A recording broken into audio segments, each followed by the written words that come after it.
Thanks for joining me on another adventure to anime land. Well, manga land. So, I found this new manga called Ajin. This is my second time making the video.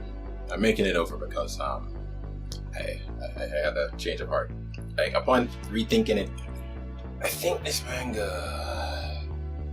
Oh no, I shouldn't have moved this. Sorry. So, I already recorded one video about this manga. It's not bad. I just didn't think I was honest. I don't think this manga's that good. It feels like a typical shonen, but with none of the cool superpowers, right? So let me get into this. Ajin is a manga about a character called K, and basically you have Ajin. And Ajin is a type of human that's immortal, right? You can't kill them. Once you kill them, they come back to life. If you decapitate them, I can't believe I forgot that word. If you decapitate them, the head just grows back, right? But here's the thing, if you like cut off an arm, the arm will grow back, but then the separate arm will still be there. Also, there will be spoilers here. If I'm remembering to say that before I say anything else about the manga. I'm proud of myself for that one. The thing that's good about this is that once someone finds out that they're an Ajin, right? They want to keep it hidden because society is not really happy with the idea of Ajins. So there's the media narrative that Ajins are dangerous or you should avoid them. But also, if you are an Ajin, there is a bounty on your head. And here's why the bounty is on your head. Because pharmaceutical companies see the Ajin as a very profitable, for lack of a better word, test dummy, right? You are at risk because there are two forms of Ajin. There's the first form where you're mortal and you can't die. So pharmaceutical companies use you as a guinea pig for all sorts of different, drugs and tests and all sorts of different things. You still feel all the pain. So nobody wants to go through that. Also, there's a second form to an Ajin.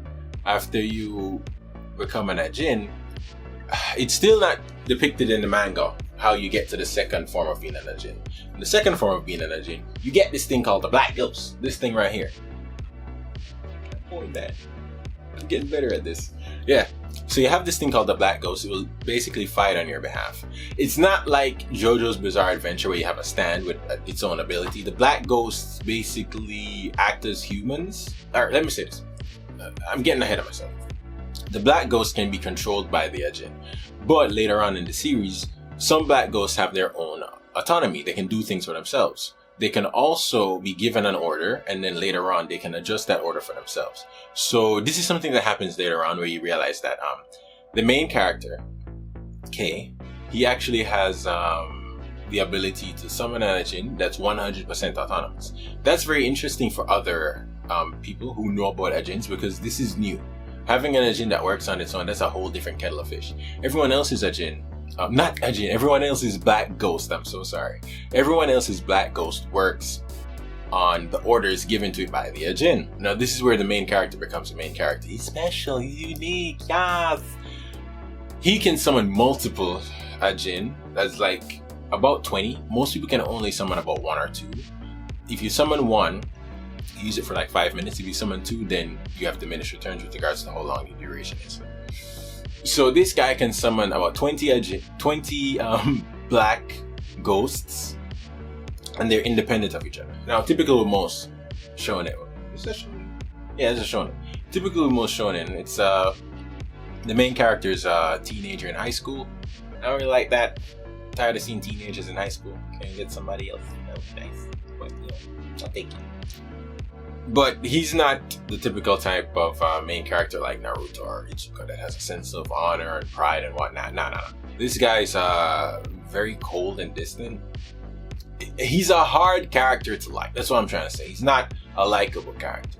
Later on, it's explained why he's like that. And spoilers, the reason why he's like that is because he's naturally a very analytical person. But he's also pretty kind. But he also understands that he doesn't have the ability to save and help everyone. So what he has to do is determine who is more important to me, 1, and what is it that is required of me to help them, 2. So what will happen is he'll discard other people to help that one person. So when he was younger, his sister was really ill.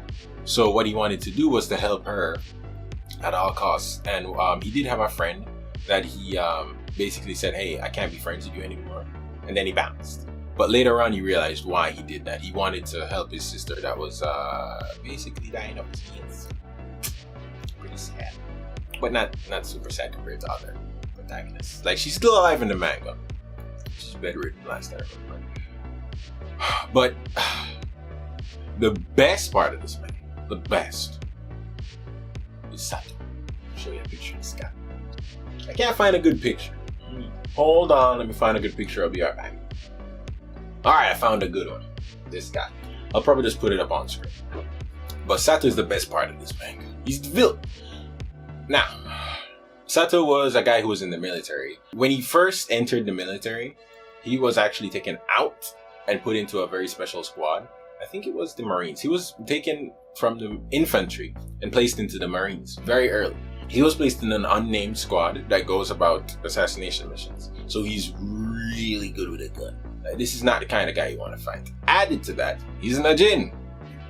So he's immortal. He was one of the best Marines, and he was given his own like secret group to assassinate people. That's how good this guy is. He's literally the most formidable foe that anybody has ever fought in this manga. It's to the point where I think he's possibly unbeatable. Like, in a one-on-one fight, you can't beat him because he's really creative with the way he goes about fighting. And most of the technique, this is why I like him so much. Most of the interesting techniques that are discovered with the ability of an Ajin, this is the guy that figures them out. He figures them out. Like, he actually, you only get the ability to revive yourself. And this guy was able to figure out how to teleport. Like, when I was reading the manga and I saw him appear in places that he shouldn't have appeared, I'm like, how's this guy appearing like that? Is he teleporting? And lo and behold, he was. But you don't get that ability. Here's how he figured it out. What he does is he cuts off his arm and then he throws it somewhere. So, all right, here's what he actually did. It's pretty grotesque, all right? Like, I can stomach it, but most of you guys should be able to stomach it too. You guys read manga and anime and all that. So what he did was he cut off his arm and then bandaged up his arm before it could heal. And then he mailed the arm to a different location, miles away. This is where it gets weird. So he basically timed exactly when the arm would arrive and they would open it. That's too coincidental for me, but the idea still sticks. So what he does is he waits a period of time and then he opens up the wound and he jumps into a wood chipper, completely killing him. Now, since the arm is the most intact part of his body, the arm regenerates him in a different location. I don't think anybody else was able to figure out something like that. There are about 10 or 20 Ajins with the Black Ghost, because not every Ajin has a Black Ghost. He's the only one that figured out something like that. Now, his combat skill makes him really dangerous. He literally went into an army air base and cleared it out by himself. He does have, the ability to heal himself, but he was doing pretty good he killed about like 20 guys before he had to die and regenerate. About 20. So it was really just an unfair fight. And that's the basis of my issue with this manga. Most of the fights seem unfair once you're going against somebody that can regenerate indefinitely. Also, there is this really weird system where when the authorities are trying to capture an Ajin and they know that it's an Ajin, they use tranquilizers. But the problem is they're so scarce with using the tranquilizers. I figured, wouldn't it make more sense to use bullets and tranquilizers at the same time? So you'd use the bullets to damage the Ajin, shoot off a leg or shoot an arm so it's harder for them to move. Hit them with the tranks at the same time so that way, they'd fall asleep. And while they're asleep, they can still regenerate. So the problem is though, if they get hit with a tranquilizer and then they shoot themselves in the head, like if the Ajin is hit with a tranquilizer and then they shoot themselves in the head, then that negates the tranquilizer's effects. So you have to keep that in mind. These characters are given more leeway than they should get. Granted, there are Ajins that get caught and then they are dissected and studied, but that's about 3. I think there's about 3 or 4 people that get caught. Now, this manga is not completed. It's still ongoing. I would much prefer it if we got faster updates, but this is one of the mangas that don't get a lot of updates very quickly. So you're probably looking at like 2 to 3 months per update. Would I recommend this? Nah. It's a good like one-off read, but it's not as good as everybody says it is. Like when I go on to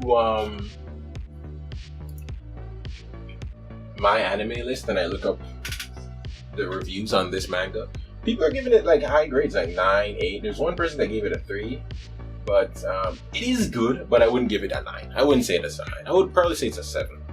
Probably 6.5, right? It's not bad. Like, I can see why some people really enjoy it.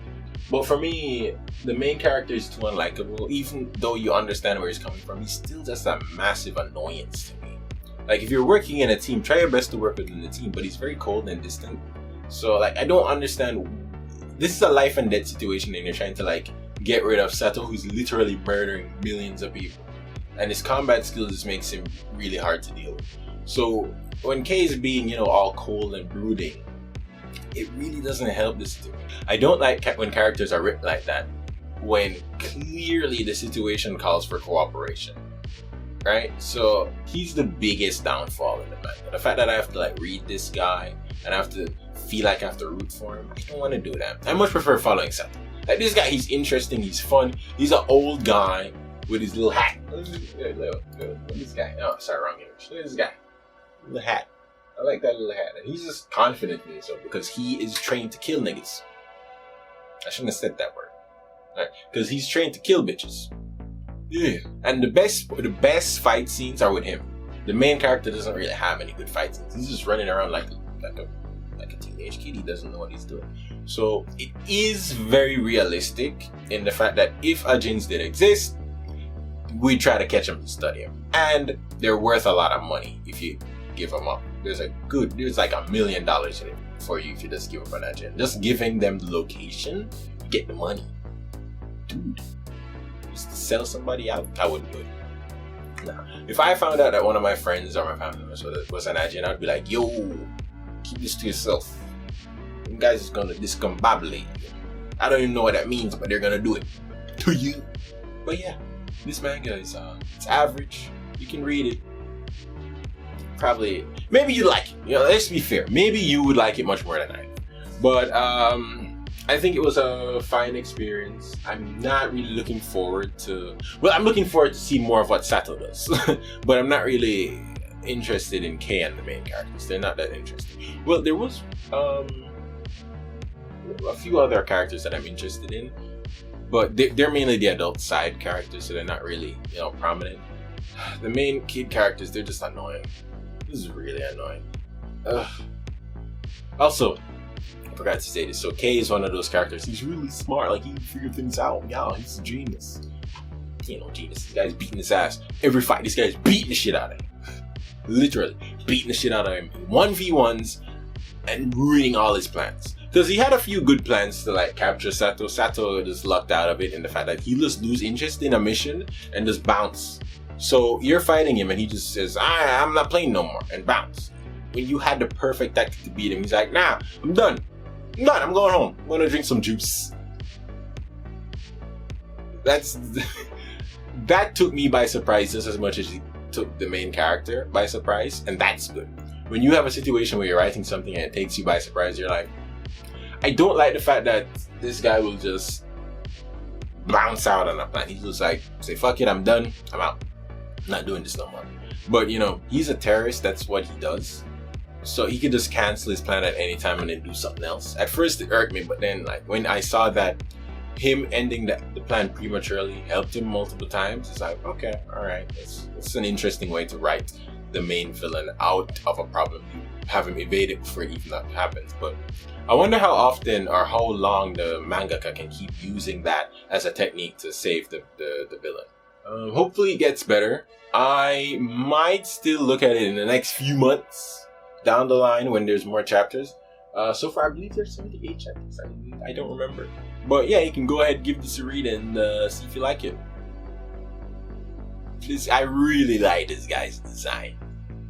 He's an old, decrepit old guy who finally got immortality. So he has all the experience. His body is working, somewhat well. It's not as good as a young'un, but he can control it. Combat experience, immortality, a black ghost. Dude. These guys are villain. This is the one thing that Ajin does right. They made a good villain.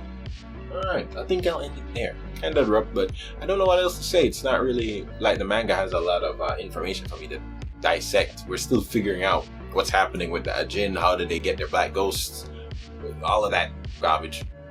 It's still up in the air because the mangaka hasn't released anymore, or I haven't been able to find the translations. But regardless, thanks for tuning in. I hope you enjoy. Please enjoy the rest of your day. Cheers. This old man's gonna shoot my ass.